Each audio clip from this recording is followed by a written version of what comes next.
ओम श्री गणेशाय नमः। मैं हूँ वामिका और आप सभी का हमारे चैनल आध्यात्मिक सागर में बहुत बहुत स्वागत है। आप सभी का दिन शुभ हो, मंगलमय हो और भगवान श्री गणेश आपकी सभी मनोकामनाओं को पूर्ण करें।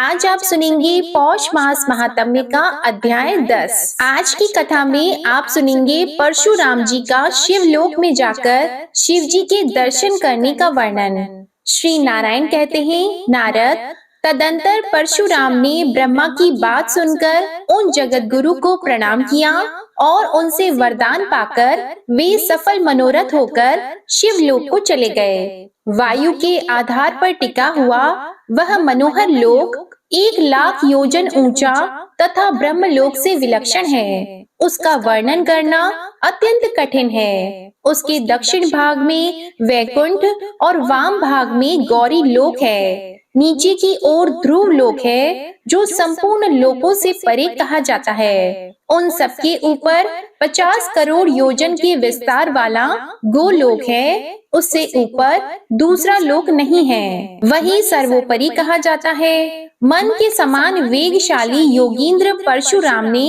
उस शिवलोक को देखा। वह महान अद्भुत लोक उपमान और उपमेय से रहित अर्थात अनुपम श्रेष्ठ योगींद्रों, सिद्धों, विद्या विशारदों, करोड़ों कल्पों की तपस्या से पवित्र शरीर वाले पुण्य आत्माओं से निषेवित मनोरथ पूर्ण करने वाले कल्प वृक्षों के समूह से परिवेष्टित असंख्य कामधेनुओं के समुदाय से सुशोभित पारिजात वृक्षों की वनावली से विशेष शोभायमान 10,000 पुष्प उद्यानों से युक्त सदा उत्कृष्ट शोभा से संपन्न और बहुमूल्य मणियों द्वारा रचित सुंदर मणि वेदियों तथा सैकड़ों दिव्य राजमार्गों द्वारा बाहर भीतर विभूषित और नाना प्रकार की उत्तम मणियों के कलशों से उज्जवल दिखने वाला अमूल्य मणियों द्वारा निर्मित 100 करोड़ भवनों से युक्त था। उसके रमणीय मध्य भाग में उन्हें शंकर जी का भवन दिखा। उस परम मनोहर भवन के चारों ओर बहुमूल्य मणियों की 4 दीवारी का निर्माण हुआ था। वह इतना ऊंचा था कि आकाश का स्पर्श कर रहा था। उसका रंग दूध और जल के समान उज्जवल था। उसमें 16 दरवाजे थे तथा वह सैकड़ों ऐसे मंदिरों से सुशोभित था जो अमूल्य रत्नों द्वारा निर्मित और रत्नों की सीढ़ियों से विभूषित थे। उनमें हीरे जड़े हुए रत्नों के खंभे और किवाड़ लगे हुए थे। वे मणियों की जालियों से सुशोभित उत्तम रत्नों के कलशों से प्रकाशित नाना प्रकार के विचित्र चित्रों से चित्रित अतएव परम मनोहर थे। वहां उस भवन के आगे परशुराम ने सिंह द्वार का दर्शन किया, जिसमें बहुमूल्य रत्नों के बने हुए किवाड़ लगे थे। उसका भीतरी भाग पद्मराग एवं महामरकत मणियों द्वारा रचित वेदियों से सदा बाहर भीतर सुशोभित हो रहा था। उसके द्वार पर 2 भयंकर द्वारपाल नियुक्त थे, जिन्हें परशुराम ने देखा। उनकी आकृति बेडोल थी, दांत और मुख बड़े विकराल थे। 3 बड़े बड़े नेत्र थे, जिनमें कुछ पीलिमा और ललाई छाई हुई थी। वे जले हुए पर्वत के समान काले और महान बल पराक्रम से संपन्न थे। शरीर उत्तम बाघंबर तथा विभूति से विभूषित थे। त्रिशूल और पट्टिश धारण किए हुए वे दोनों ब्रह्म तेज से प्रज्वलित हो रहे थे। उन्हें देखकर परशुराम का मन भयग्रस्त हो गया। फिर वे डरते डरते कुछ कहने को उद्यत हुए। उन्होंने विनीत होकर बड़ी नम्रता के साथ उन दोनों महाबली उच्च श्रृंखलों के सामने अपना सारा वृतांत कह सुनाया। ब्राह्मण की बात सुनकर उन दोनों के मन में दया का संचार हो आया। तब उन श्रेष्ठ अनुचरों ने दूत द्वारा महात्मा शंकर की आज्ञा लेकर परशुराम को भीतर प्रवेश करने का आदेश दिया। परशुराम उनकी आज्ञा पाकर श्री हरि का स्मरण करते हुए भवन के अंदर प्रवेश कर गए। वहां उन्होंने एक एक करके 16 दरवाजों को देखा, जो नाना प्रकार की चित्रकारी से चित्रित होने के कारण अत्यंत सुंदर थे और उन पर द्वारपाल नियुक्त थे। उन्हें देखकर परशुराम को महान आश्चर्य हुआ। आगे बढ़ने पर उन्हें शंकर जी की सभा दिखाई पड़ी, जो बहुत से सिद्ध गणों से व्याप्त, महर्षियों द्वारा सेवित तथा पारिजात पुष्पों के गंध से युक्त वायु द्वारा सुवासित थी। उस सभा में उन्होंने देवेश्वर शंकर के दर्शन किए। वे रत्न भरणों से सुसज्जित होकर रत्न सिंहासन पर विराजमान थे। उनके ललाट पर चंद्रमा सुशोभित हो रहा था। वे बाघंबर पहने तथा त्रिशूल और पट्टिश धारण किए हुए थे। उनका शरीर विभूति से सुशोभित था। वे सर्प का यज्ञोपवीत पहने थे तथा महान कल्याण स्वरूप, कल्याण करने वाले, कल्याण के कारण, कल्याण के आश्रय स्थान, आत्मा में रमण करने वाले, पूर्ण काम और करोड़ों सूर्यों के समान प्रभाशाली थे। उनका मुख प्रसन्न था, जिस पर मंद मुस्कान की अद्भुत छटा बिखर रही थी। वे भक्तों पर अनुग्रह करने के लिए अधीर हो रहे थे। वे सनातन ज्योति स्वरूप, लोगों के लिए अनुग्रह के मूर्त रूप, जटाधारी, सती की हड्डियों से शोभित, तपस्याओं के फल को देने वाले तथा संपूर्ण संपदाओं के दाता थे। उनका वर्ण शुद्ध स्फटिक के समान उज्जवल था। उनके 5 मुख और 3 नेत्र थे। वे तत्व मुद्रा द्वारा शिष्यों को गुह्य ब्रह्मा का उपदेश कर रहे थे। योगींद्र उनके स्तवन में तथा बड़े बड़े सिद्ध उनकी सेवा में नियुक्त थे। श्रेष्ठ पार्षद श्वेत चंवरों के द्वारा निरंतर उनकी सेवा कर रहे थे। वे बुढ़ापा और मृत्यु का हरण करने वाले, गुणातीत, स्वेच्छामय, परिपूर्णतम पर ब्रह्मा के ध्यान में निमग्न थे, जो ज्योति रूप सबके आदि, प्रकृति से परे और परमानंदमय है। उन श्री कृष्ण का ध्यान करते समय उनके शरीर में रोमांच हो रहा था तथा वे आंखों में आंसू भरे उत्तम स्वर से उनकी गुणावली का गान कर रहे थे और भूतेश्वर, रुद्रगण तथा क्षेत्रपाल उन्हें घेरे हुए थे। उन्हें देखकर परशुराम जी ने बड़े आदर के साथ सिर झुकाकर उन्हें प्रणाम किया। इसके बाद शिव जी के वाम भाग में कार्तिकेय, दाहिनी ओर श्री गणेश्वर, सामने नंदीश्वर, महाकाल और वीरभद्र तथा उनकी गोद में उनकी प्रियतमा पत्नी गिरिराज नंदिनी गौरी को देखा। उन सबको भी परशुराम जी ने बड़े हर्ष के साथ भक्ति पूर्वक सिर झुकाकर नमस्कार किया। उस समय शिव जी का दर्शन करके परशुराम परम संतुष्ट हुए। शोक से पीड़ित तो थे ही, अतः आंखों में आंसू भरकर अत्यंत कातर होकर हाथ जोड़कर शांत भाव से दीन तथा गदगद वाणी के साथ शिव जी की स्तुति करने लगे। परशुराम जी बोले, ईश, मैं आपकी स्तुति करना चाहता हूँ, परंतु स्तवन करने में सर्वथा असमर्थ हूँ। आप अक्षर और अक्षर के कारण तथा इच्छा रहित हैं, तब मैं आपकी क्या स्तुति करूं? मैं मंद बुद्धि हूँ, मुझ में शब्दों की योजना करने का ज्ञान तो है नहीं और चला हूँ देवेश्वर की स्तुति करने। भला जिनका स्तवन करने की शक्ति वेदों में नहीं है, उन आपकी स्तुति करके कौन पार पा सकता है? आप मन, बुद्धि और वाणी के अगोचर, सार से भी सार रूप, परात्पर, ज्ञान और बुद्धि से असाध्य, सिद्ध, सिद्धों द्वारा सेवित, आकाश की तरह आदि, मध्य और अंत से हीन तथा अविनाशी, विश्व पर शासन करने वाले, तंत्र रहित, स्वतंत्र, तंत्र के कारण, ध्यान द्वारा असाध्य, दुराराध्य, साधन करने में अत्यंत सुगम और दया के सागर हैं। दीन बंधो, मैं अत्यंत दीन हूँ, करुणा सिंधु मेरी रक्षा कीजिए। आज मेरा जन्म सफल तथा जीवन सुजीवन हो गया है, क्योंकि भक्त गण जिन्हें स्वप्न में भी नहीं देख पाते, उन्हीं को इस समय मैं प्रत्यक्ष देख रहा हूँ। जिनकी कला से इंद्र आदि देवगण तथा जिनके कलांश से चराचर प्राणी उत्पन्न हुए हैं, उन महेश्वर को मैं नमस्कार करता हूँ। जो सूर्य, चंद्रमा, अग्नि, जल और वायु के रूप में विराजमान है, उन महेश्वर को मैं अभिवादन करता हूँ। जो स्त्री रूप, नपुंसक रूप और पुरुष रूप धारण करके जगत का विस्तार करते हैं, जो सबके आधार और सर्व रूप हैं, उन महेश्वर को मैं नमस्कार करता हूँ। हिमालय कन्या देवी पार्वती ने कठोर तपस्या करके जिनको प्राप्त किया है, दीर्घ तपस्या के द्वारा भी जिनका प्राप्त होना दुर्लभ है, उन महेश्वर को मैं नमस्कार करता हूँ, जो सबके लिए कल्प वृक्ष रूप हैं और अभिलाषा से भी अधिक फल प्रदान करते हैं, जो बहुत शीघ्र प्रसन्न हो जाते हैं और जो भक्तों के बंधु हैं, उन महेश्वर को मैं नमस्कार करता हूँ, जो लीला पूर्वक क्षण भर में अनंत विश्व सृष्टियों का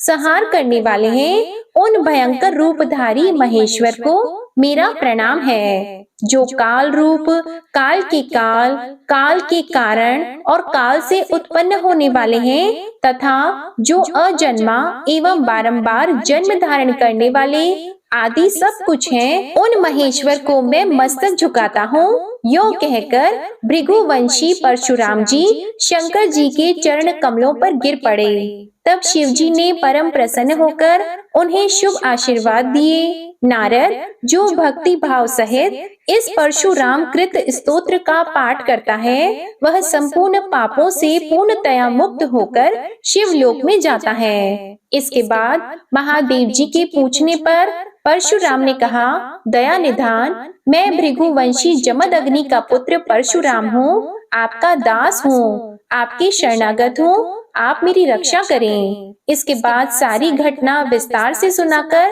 परशुराम ने कहा कि मैंने पृथ्वी को 21 बार क्षत्रिय शून्य करने तथा मेरे पिता का वध करने वाले कार्तवीर्य को मारने की प्रतिज्ञा की है। आप मेरी प्रतिज्ञा को पूर्ण करें। इस बात को सुनकर देवी भगवती पार्वती और भद्रकाली ने क्रोधित होकर परशुराम की भर्त्सना की। तब परशुराम भगवती गौरी और कालिका के क्रोध भरे वचन सुनकर उच्च स्वर से रोने लगे और प्राण विसर्जन के लिए तैयार हो गए।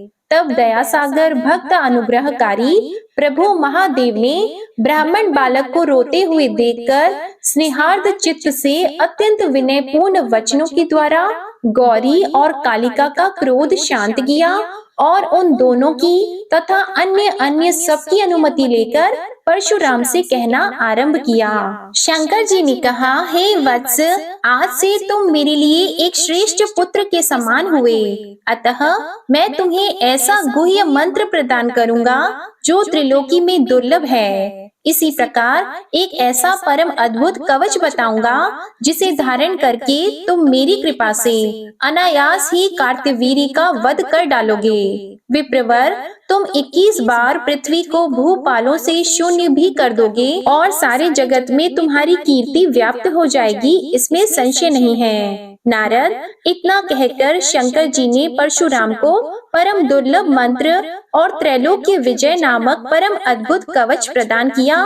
फिर स्तोत्र, पूजा का विधान, पुरस्चरण पूर्वक मंत्र सिद्धि का अनुष्ठान, नियम का ठीक ठीक क्रम, सिद्ध स्थान तथा काल की संख्या आदि बताई।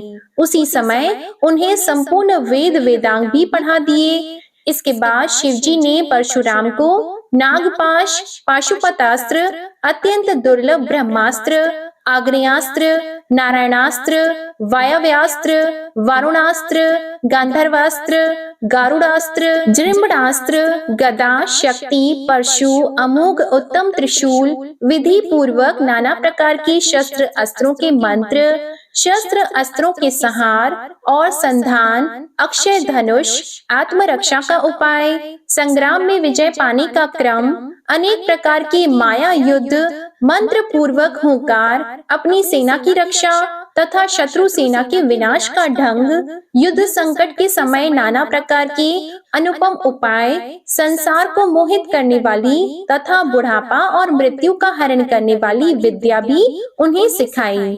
परशुराम ने चिरकाल तक गुरुकुल में ठहरकर संपूर्ण विद्याओं को सीखा, फिर तीर्थ में जाकर मंत्र सिद्धि प्राप्त की। इसके बाद शिव आदि को नमस्कार करके वे अपने आश्रम को लौट आए। नारद ने पूछा, भगवान, अब मेरी यह सुनने की इच्छा है कि भगवान शंकर ने दयावश परशुराम को कौन सा मंत्र तथा कौन सा स्तोत्र और कवच दिया था? उस मंत्र के आराध्य देवता कौन है? कवच धारण करने का क्या फल है और स्तोत्र पाठ से किस फल की प्राप्ति होती है, वह सब आप मुझे बताइए। तो इसके बाद जो कुछ भी श्री नारायण भगवान ने नारद जी से बताया, इसका वर्णन आप अगले अध्याय में सुनेंगे। अब आप सुनिए श्री गणेश चालीसा पाठ। जय गणपति सद्गुण सदन, कविवर बदन कृपाल, विघ्न हरण मंगल करण, जय जय जय गिरिजालाल। जय जय जय गणपति गणराजू, मंगल भरण करण शुभ काजू, जय जगबदन सदन सुखदाता, विश्व विनायक बुद्धि विधाता, वक्रतुंड शुचि शुंड सुहावना, तिलक त्रिपुंड भाल मन भावन, राजत मणि मुक्तन उर्माला, स्वर्ण मुकुट शिर नयन विशाला, पुस्तक पाणि कुठार त्रिशूलम, मोदक भोग सुगंधित फूलम, सुंदर पीतांबर तन साजित, चरण पादुका मुनि मन राजित, धनि शिव सुवन षडानन भ्राता, गौरी लालन विश्व विख्याता, रीति सिद्धि तव चमर सुधारी, मूषक वाहन सोहत द्वारी, कहो जन्म शुभ कथा तुम्हारी, अति शुचि पावन मंगलकारी,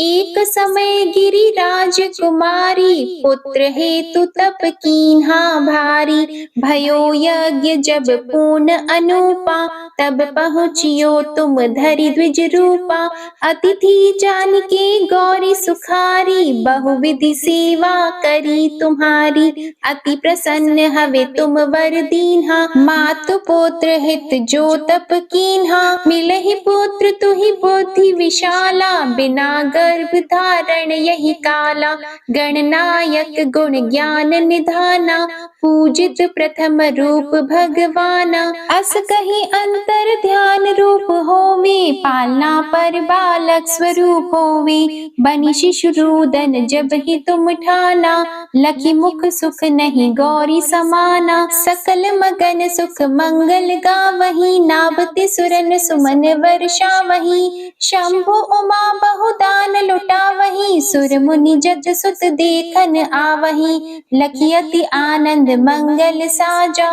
देखन भी आए शनि राजा, निज अवगुण गुण शनि मन माही, बालक देखन चाहत नाही, गिरिजा कछु मन भेद बढ़ायो, उत्सव मोरन शनि तुहि भायो, कहत लगे शनि मन सकुचाई, का करि हो शिशु मोहि दिखाई, नहीं विश्वास उमा और भयहु, शनि सो बालक देखन कहयौ, पद तहि शनि दृग कोण प्रकाशा, बालक सिर उड़ गयो आकाशा, गिरिजा गिरि विकल हवि धरणी, सो दुख दशा गयो नहीं वरणी, हाहाकार मच्यो कैलाशा, शनि कीन्हो लखि सुत को नाशा, तुरत गरुड़ चढ़ी विष्णु सिधायो, काटी चक्र सो गज सिर लाई, बालक के धर ऊपर धारियो, प्राण मंत्र पढ़ि शंकर डारियो, नाम गणेश शंभु तब कीन्हे, प्रथम पूज बुद्धि निधि वर दीन्हे, बुद्धि परीक्षा जब शिव कीन्हा, पृथ्वी कर प्रदक्षिणा लीन्हा, चले षडानन भरमि भुलाई, रचि बैठ तुम बुद्धि उपाई, चरण मातु पितु के धर लीन्हे, तिनके साथ प्रदक्षिण कीन्हे, धनि गणेश कहि शिव हे हर्षि, नभते सुरन सुमन बहु बरसि, तुम्हारी महिमा बुद्धि बढ़ाई, शेष सहस मुख सके न गाई, मैं मतिहीन मलिन दुखहारी, करहु कौन विधि विनय तुम्हारी, भजत राम सुंदर प्रभु दासा, जग प्रयाग ककरा दुर्वासा, अब प्रभु दया दीना पर कीजे, अपनी शक्ति भक्ति कुछ दीजे, श्री गणेश यह चालीसा पाठ करे कर ध्यान, नित नव मंगल ग्रह बसी लहे जगत सन्मान। संबंध अपने सहस्त्र दश ऋषि पंचमी दिनेश, पूर्ण चालीसा भयो मंगल मूर्ति गणेश। श्री गणेश चालीसा समाप्त होती है। प्रेम से बोलिए भगवान श्री गणेश की जय। उम्मीद है आपको आज की कथा पसंद आई होगी। अगर पसंद आए तो वीडियो को लाइक करिएगा, शेयर करिएगा, कमेंट में भगवान श्री गणेश जी की जय लिखिएगा। चैनल को सब्सक्राइब करिएगा और हमारे चैनल पर शुक्रवार व्रत की संतोषी माता की कथा भी जरूर सुनिएगा। ओम श्री गणेशाय नमः।